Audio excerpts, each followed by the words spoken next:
I think the way the economy is now, like there's a huge amount of baby boomers like transitioning into retirement or well into it, and they don't have the cash flow. This asset rich, cash poor scenario you hear so much is what you got to turn around, and you got to target high yielding assets because there is a flight globally towards high yielding assets because we need it, especially if there's a lower growth forecast. So you see what's happening all over the world. Like there's a chance we're going to get less growth than what we've seen in the last 40 years.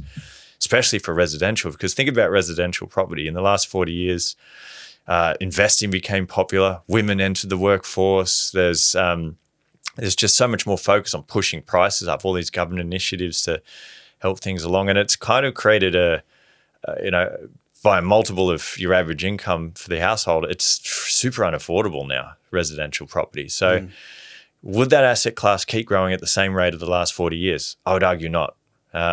So if you're getting lower growth and your yield's at record low, you're like, where do you go from there? And I'm an investor. I don't care for commercial other than the fact it gives good returns. Like it might be a totally different asset class in 20 years for me. Residential's where it started. It's now commercial. I can see a great pipeline of opportunity ahead. But you don't keep flogging a dead horse. And that's kind of what everyone seems to be doing with residential. They keep going down that route. Residential is amazing to leverage.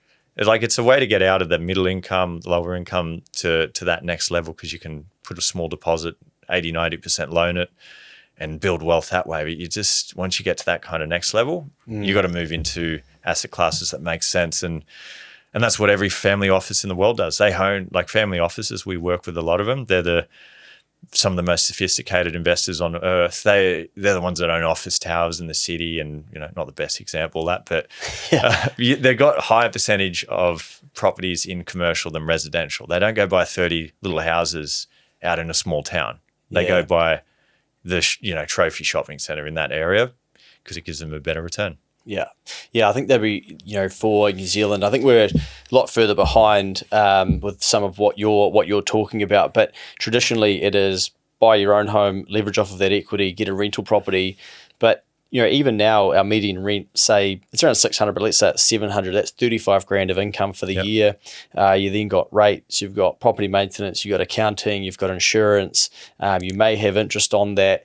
Even once you subtract all of those things on a freehold rental property, then it wouldn't have interest or the mortgage payments, but it might only be $20,000, which isn't a lot. Like it when you say, oh, get a property plus a rental, you kind of think, oh, you're set for life, but you've still tied up all of that cash in that rental property and the owner occupied. And that's what I think people are starting to come to realize. Oh, they're looking further down the path than just sort of definitely do this. The number always goes up. It all makes sense. And I think a lot of people don't want to go and get a second, a third, and a fourth, and are starting to rethink, okay, what is going to be their strategy for passive income? Yeah, and you said it perfectly. That's been happening in Australia for a long time. It's happening in so many parts of the world. Like the housing model, it's a little bit out of whack at the moment. And with that 20 grand, with all that capital you've invested, and then what happens if it doesn't grow at the rate you needed? You're actually getting a very poor return on equity. You need to consider other asset classes, and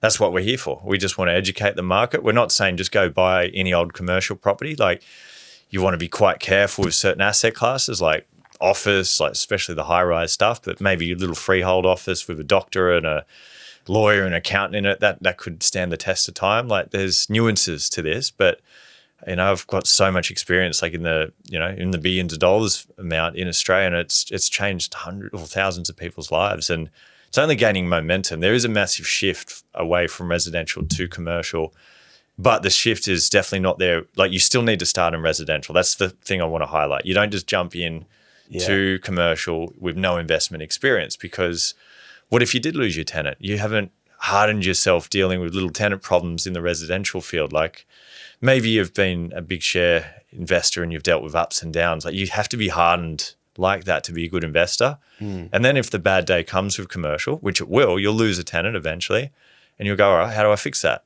This is a chance to solve a problem. Do I need to go reach out to competitors? Do I need to refit the property? Do I need to, chop it up into smaller blocks and put some retaining walls in it and then lease out to multiple tenants? Like you've got to fix things like that. And that's what the good investors do rather than freak out and sell. Yeah.